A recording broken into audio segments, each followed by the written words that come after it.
기독교 강요 제1부 제15장 인류의 창조를 공부합니다. 제가 빨리 녹음을 하려고 해도 책 분량이 많으면 내용은 쉬워도 시간이 좀 걸리는 것 같습니다.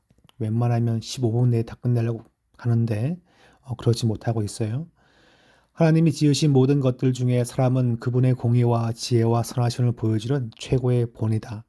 이미 했듯 우리는 우리 자신에 대해 바른 지식이 없이는 하나님을 결코 분명하게 알 수 없다. 인간에 대한 지식은 두 가지를 포함하는데 하나는 우리가 원래 어떻게 지음받았는지 아는 것이고 다른 하나는 죄가 들어온 이후에 우리의 상태를 아는 것이다. 즉 창세기에서 처음 만들어진 그 본래 아담의 상태를 아는 것. 두 번째는 범죄한 이후에 인간의 상태를 아는 것. 이 두 가지가 인간에 대한 지식에서 중요하다. 그런 겁니다. 자, 다룰 부분은 인간의 원래 상태이다. 우리는 사람이 죄를 타락하기 전에 어떠했는지 알아야 한다. 그래야 우리의 죄에 대해 우리의 창조주를 탓하지 않을 것이다. 그러니까 원래 상태를 제대로 알아야지 인간의 지금의 모습도 알 수 있고 그리고 구원받고 죄사함 받는 것이 얼마나 귀한지를 알 수 있죠. 원래 상태를 모르기 때문에 지금 잘 먹고 잘 사는 것으로 만족하는 인간들이 많습니다. 원래 상태가 무엇인지 그리고 타락이 무엇인지를 아는 것이 인간에 대한 중요한 지식에 포함됩니다. 우리의 잘못은 하나님께로부터 온 것이 아니다. 또한 우리는 죄를 본성이라고 탓할 수 없다. 이 말은 하나님이 사람을 지으실 때 일종의 악이 들어갔다는 의미가 되므로 하나님께 모독이 된다. 사람이 다 죄의 본성이 있죠. 이런 식의 말을 하지 말라는 것입니다. 이 주제에는 두 가지 변함없는 사실이 있는데 우리는 그 둘 중 어떤 것도 부인할 수 없다. 하나는 죄인은 어떤 핑계도 할 수 없다는 사실이고 다른 하나는 하나님의 공의는 언제나 순수하며 옳다는 사실이다. 사람은 몸과 영혼으로 만들어졌다. 영혼은 보다 고상한 부분으로 몸 안에 거하지만 불멸한다. 이게 중요한 구절이죠. 영혼은 사라지는 것이 아닙니다. 육신은 사라지지만 영혼은 남아있다. 성경에서 그렇게 말하고 있죠. 그러므로 몸이 죽을지라도 영혼은 산다. 혼과 영은 종종 서로 교환이 가능한 용어인데 따로 사용될 때는 나름대로 각각 특별한 의미를 지닌다. 이게 중요한 표현이에요. 그래서 성경에는 혼과 영에 대해서 그 단어가 약간은 서로 상호 교차적으로 혹은 순환적으로 쓰이지만 같은 문장 내에서 혹은 성경 내에서 그 문맥에 따라서 그것은 좀 의미가 달라질 수 있다는 것이죠. 사회가 물질적인 것에 대해 더 관심을 깊어가면서 사람들은 자신이 영혼을 갖고 있다는 사실을 망각한다. 잘 먹고 잘 살고 건강하고 애 잘 키우고 그러면 복음이 필요 없나요? 영혼에 대해서 잘 말해주는 것이 필요합니다. 그들은 자신이 죽음 이후에도 존재한다는 사실을 모르거나 무시한다. 하지만 그들은 자신의 불멸을 전혀 느끼지 못한 채 살 수는 없다. 인생 살다 보면 영혼 때문에 두려워하고 걱정합니다. 그 다음 페이지 가시면 각 사람은 하나님의 도덕법에 반응하는 양심을 가지고 있으며 그것으로 선과 악의 차이를 알 수 있다. 양심은 단순히 선과 악에 대한 정신적인 인식이 아니다. 양심이란 단어를 성경에 쓰고 있는데 그것은 그냥 단순히 머리로만 생각하는 것이 아니란 거예요. 물리적인 두뇌와 의지는 우리가 죽을 때 사라질 것이기에 그것들은 하나님의 심판을 두려워할 필요가 없다. 하지만 우리는 잘못했을 때 심판과 형벌에 대한 두려움을 느낀다. 영혼이 있기 때문에 그래요. 그래서 양심은 불멸하는 영혼의 한 부분이다. 누구나 양심이 있는데 이 양심은 영혼의 한 부분으로서 일반적으로 뭐가 잘못됐다 생각하는 단순한 그런 사고 방식은 아닙니다. 우리의 영혼은 우리의 일부로서 사후에 있을 심판과 형벌 때문에 이 생에서 잘못 행한 것들에 대해 두려워한다. 영혼 내에 양심이 있기 때문에 그렇습니다. 우리가 영혼을 가진다는 것은 보다 구체적인 증거는 인간 지각의 뛰어남이다. 우리의 이해력은 동물의 이해력보다 훨씬 크다. 우리는 하늘과 땅을 생각할 수 있고 과거를 생각하며 미래를 바라볼 수 있다. 또한 보이지 않는 하나님에 대해서도 생각한다. 이로 보건대 하나님이 인간을 지으실 때 사람 안에 육체적인 몸보다 훨씬 중요한 무엇을 포함시키신 것이 분명하다.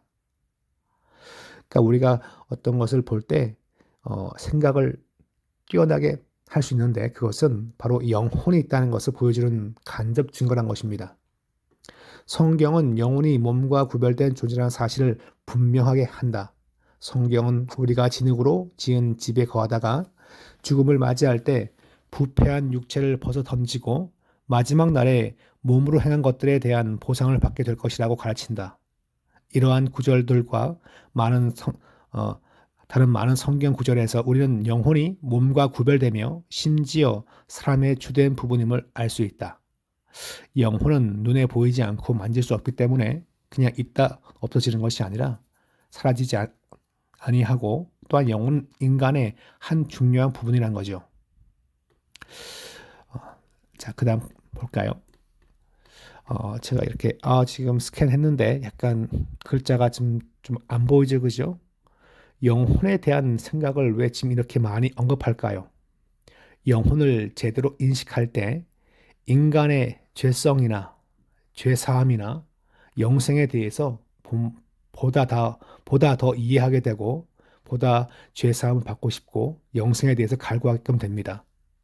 영혼에 대한 인식이 없기 때문에 사람들은 자기 마음대로 산다는 것이죠. 그런 맥락에서 이 글을 보면 왜 자꾸 영혼을 언급할까를 이해할 수 있겠죠. 성경을 더 많이 살펴볼수록 이 가르침은 더욱 분명해진다. 바울은 영과 육의 온갖 더러운 것에서 자신을 깨끗하게 하자라고 요구하는데 이는 죄악이 우리의 두 부분을 더럽혔음을 보여준다. 베드로는 그리스도께서 너희 영혼의 목자와 감독 되신 이라고 말한다. 이 말은 만일 그리스도께서 돌보실 영혼이 전혀 없다면 터무니없는 말이 된다. 또한 사람이 영혼을 가지지 않는다면 주님이 영원한 구원에 대한 대주신 계시는 터무니없는 것이 된다. 영혼, 양심 둘 다 엄연히 성경에 근거한 것입니다. 자, 그리스도께서는 우리 몸을 죽이시며 또한 죽음 이후에 그 영혼을 지옥에 던지시는 권세를 지닌 하나님을 두려워해야 한다고 말씀하셨다. 이는 우리가 영혼을 가진다는 사실을 분명히 하신 것이다. 또한 그리스도께서는 아브라함의 품에서 안식하는 나사로의 영혼과 지옥에서 고통당하는 부자의 영혼에 대한 이야기를 하시면서 몸으로부터 따로 떨어져 존재하는 영혼에 대해 말씀하신다. 이 진리는 바울에 의해 확증된다. 바울은 우리가 몸으로 있을 때에는 주와 따로 있지만 몸을 떠나면 주와 함께 있게 된다고 말한다. 주와 함께 있는 건 뭐죠? 영혼이죠.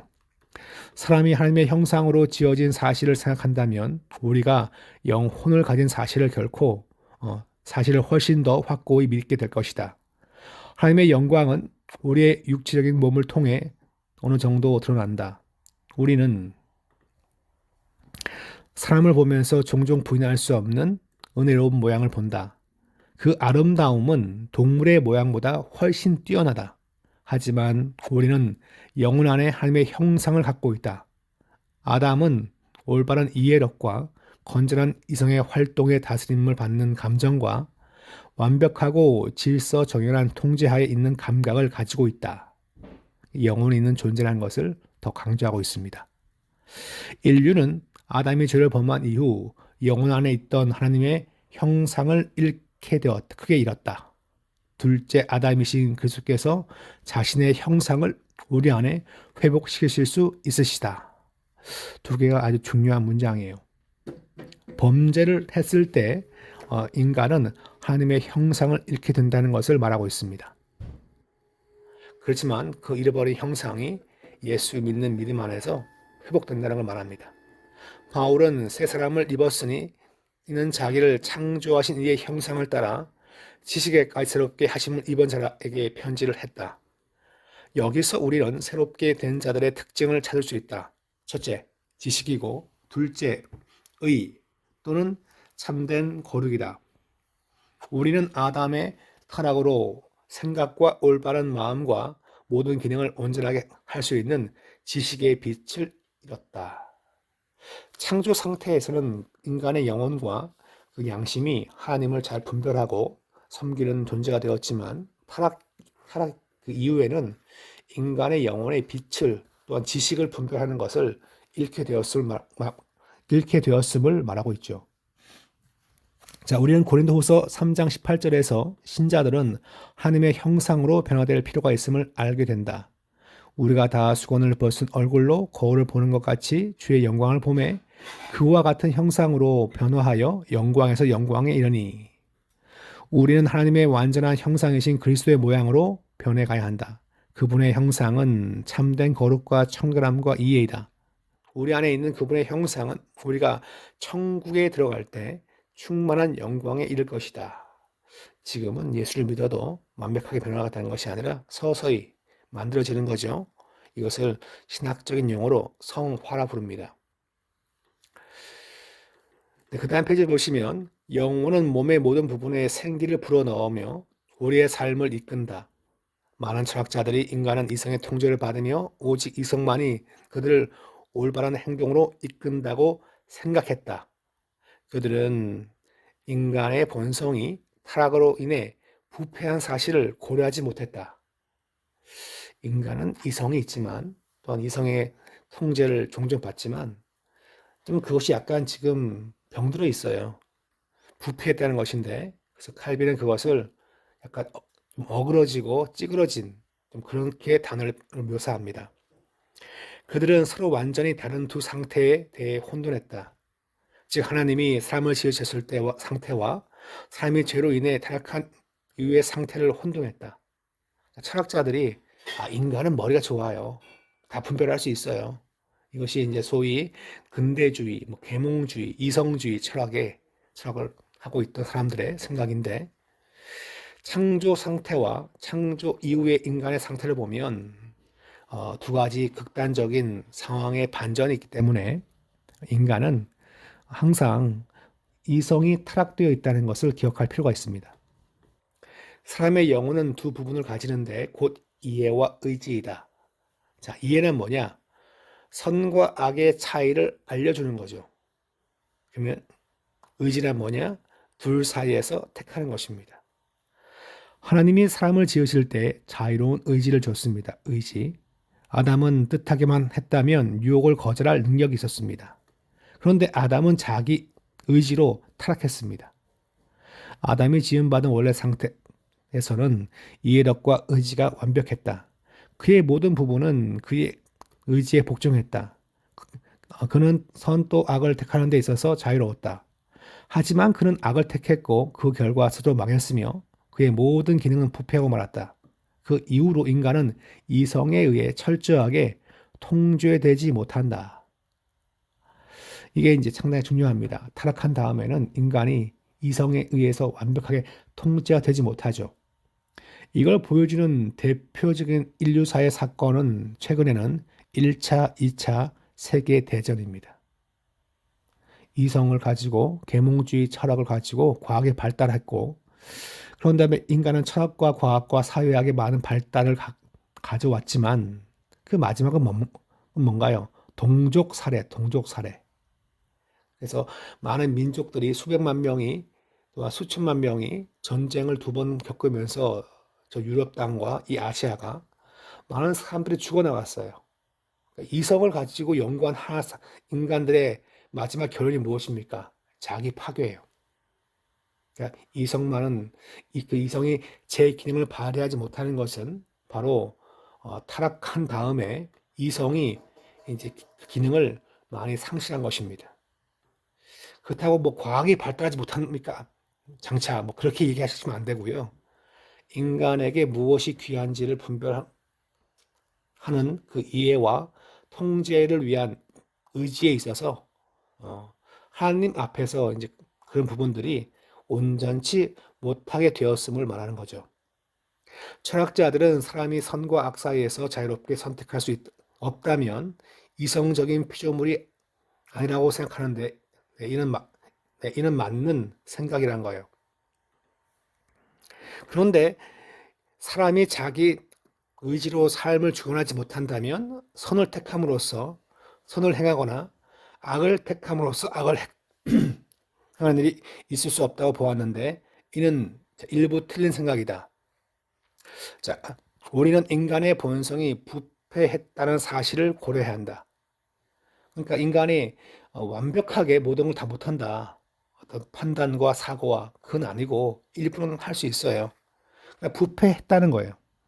인간은 이제 자유의지를 가지고 있지 않다. 그러니까 자유의지란 말은 내가 짬뽕 먹고 싶으면 짬뽕 먹고 내가 볶음밥 먹고 싶으면 볶음밥 먹고 뭐 그런 게 아니에요.